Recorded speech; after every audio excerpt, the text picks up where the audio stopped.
Hi guys, this is Kayla. And this is Becky, and we're with a couple of these reads. Yes, and we are so late to the New Year's party, Yes, but we made it, guys, just barely. Finally. We took a bit of a hiatus that was supposed to just be most of the month of December, and it turned into also most of the month of January. Because December was the fun month, and January was the sick month. Yes, we've had strep, we've had the flu, which I'm still coughing, so I apologize.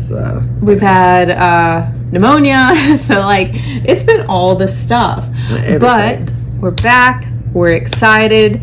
We're gonna just, punch 2025 right at the teeth because it hit us first.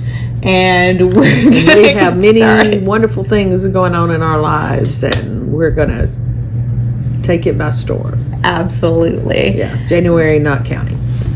So as we go into February, we have some book of the month predictions. So there's one that I just absolutely know is going to be an add-on, so I'm going to start with that one. It is, of course, Bryn Weaver's Scythe and Sparrow. So there's a couple of other of these, right? Yes, because it says something about the trilogy. They have taken her two other ones. The first was about two serial killers who fall in love, and it is bloody and gory, and it is dark romance.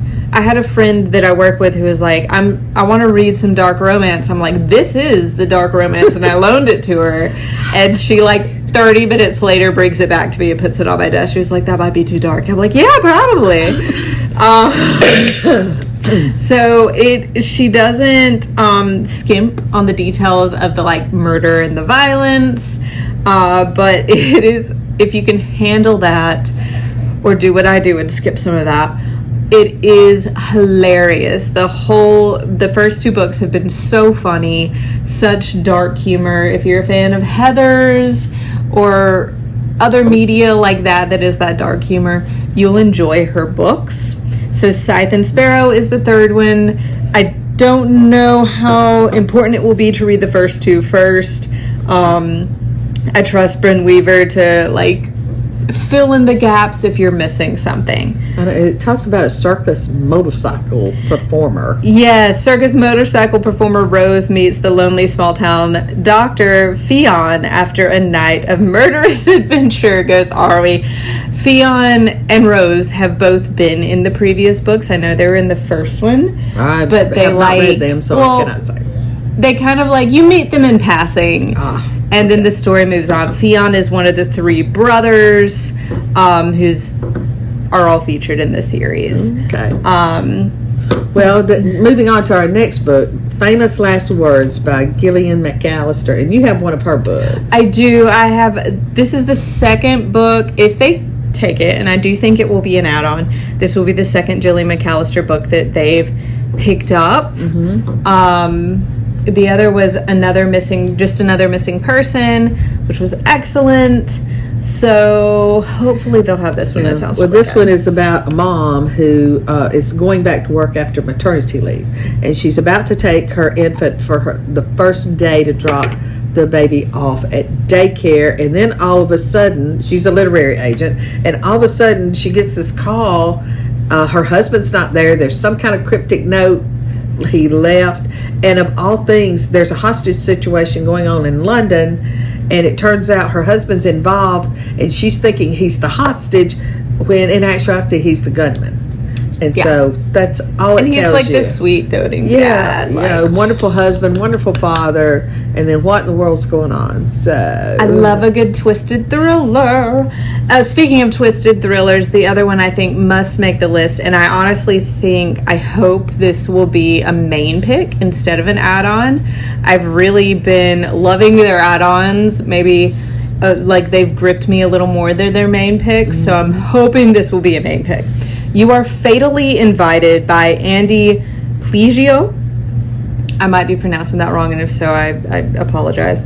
It is an exclusive thriller writers retreat hosted on a private island that turns lethal when one of the authors is found murdered. In this twisty locked room mystery, I love a good locked room mystery. One day I'm going to write one. I'm not talented enough to do it yet, but we're going to get there one day. And just there's the kind fact, of a theme here, a literary agent, now at a writer's retreat. I do love a good Murder at the Writers' Retreat going on. Daisy Pierce, Something in the Walls. This is about, I love the cover. I thought it was so interesting. And little eyeball peeking out. I missed the eyeball sticking out. And now I see it. Wow. Okay. It's creepy. I love it. That is creepy. Because it's so Maybe pretty, I don't like the and then cover it's now. like, boom. Boom. Eyeball See? figure. Well, this is about a child psychologist who she's new in her field. She keeps trying to get experience in it, but all the main ones keep getting all the big cases, and she's not able to kind of get ahead. And then she goes to this group of mourners because her brother has passed away, and in the process she meets this journalist, Sam Hunter, and he has a proposition for her. There's a town, and in this town there's a little girl that's 13. Her name is Alice Weber, and she's having a lot of issues going on, and he thinks that Mina, the child psychologist, can help her, and then he can get the story of the century, and then Mina's like, well, then I can help the child. And then she goes thinking the child's going to get better, and then everything gets worse. Because Alice says she's been cursed by a witch, right? Yes, she's being haunted by a witch. Right. And so things get really bad, and then secrets about the town come out. So there's a lot going on here that does not meet the eye at first. Can I talk about how much I love the name Alice in literature? Because it always it's it always Alice in reflects Wonderland. back on Alice in Wonderland. So I know the story is going to be good when you have a young character named Alice, because it's going to be this whole new world that you have not even expected. Wait, Alice in Wonderland, Alice Weber. Yeah. They're 13, because wasn't Alice around that age? Alice was younger, but still I think 13 is kind of that magical, there's some sort of superstition that goes with 13. Right. If you know about it, please put it in the comments, because I want to know. Yeah.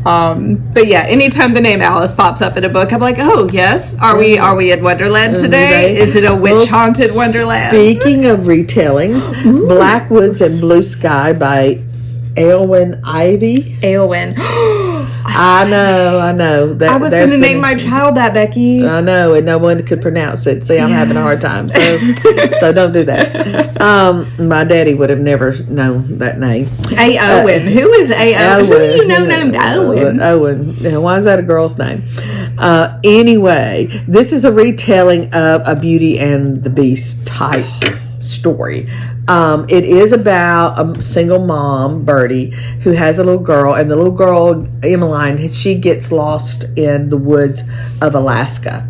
And this recluse, Arthur, he finds her and brings her back safely. And in the process, Bertie falls in love with Arthur, which of course is something Arthur doesn't expect, because I'm not sure what happened to Arthur, but he's very badly scarred and everything, and that's part of the reason I assume that he's a recluse, and but she falls in love with him, and this is the life she wants to live. She wants to go out with her and Emmeline and live with Arthur in the woods and just be amongst nature and all of these kind of things. So anyway, it sounds interesting. And I know you like retellings of fairy tales. I do. Well, it has to hit right, and it has to have an ending. I know that sounds... So, the only fairy tale retelling I've really had an issue with, I'm not going to name it, but it took this very short fairy tale and turned it into a trilogy.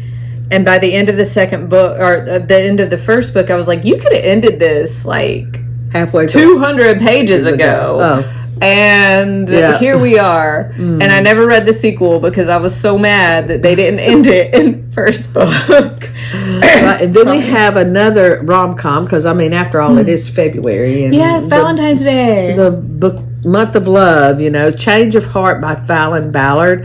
And this is where you have this very practical woman. She's an attorney. She's 34.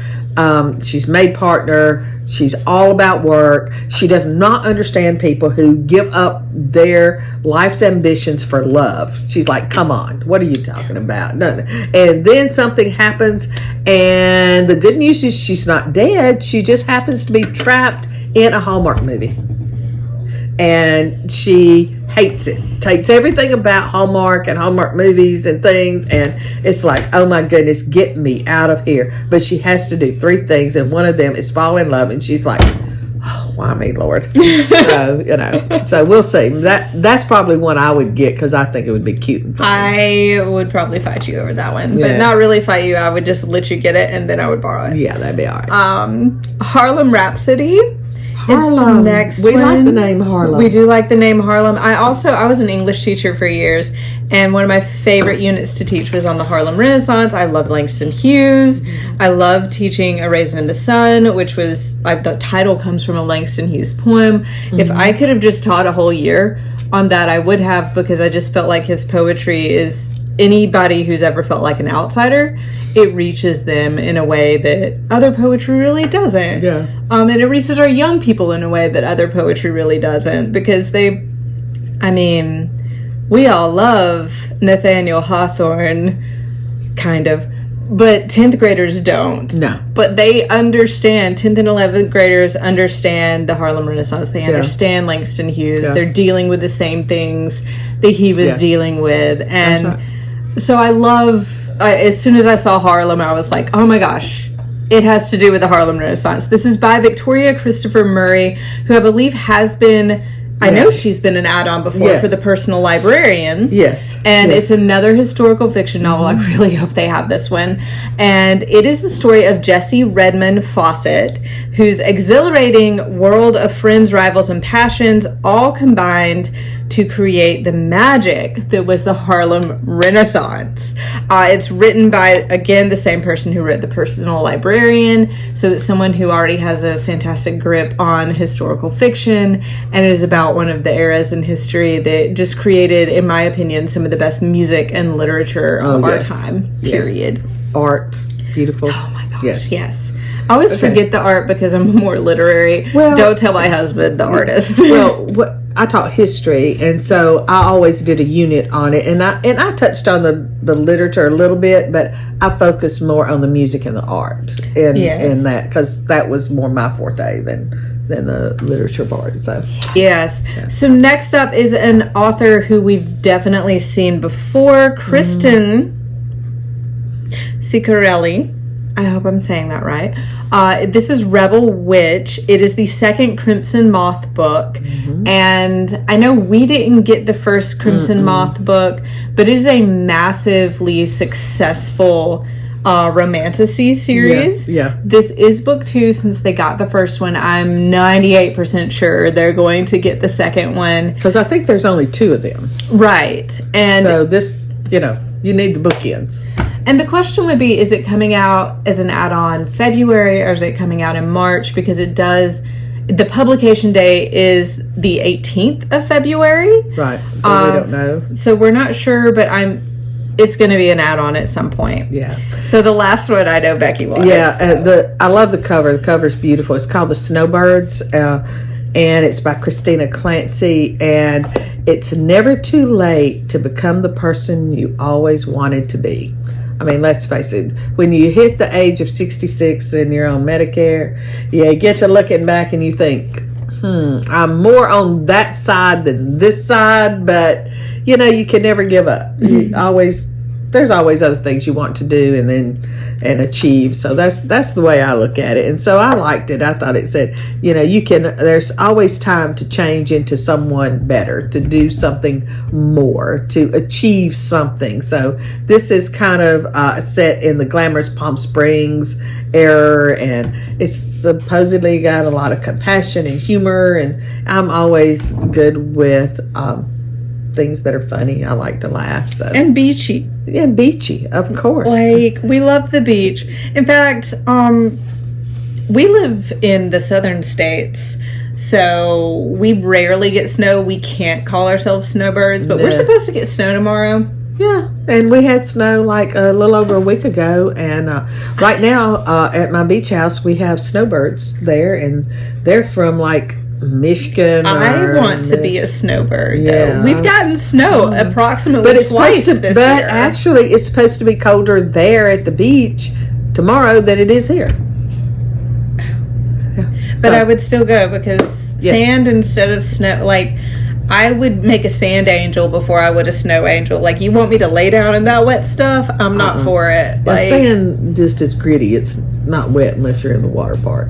So. Yeah, but then you've got like the salt to wash it off. But It's okay. Yeah. I'm a big beach Any fan. day at the beach is a good day at the beach. It doesn't matter what it's like. I mean, maybe not during a hurricane. Well, maybe not the hurricane. Let's stay away from that then. Yeah, true. But I would, at some point, we should be snowbirds. Yeah, I agree.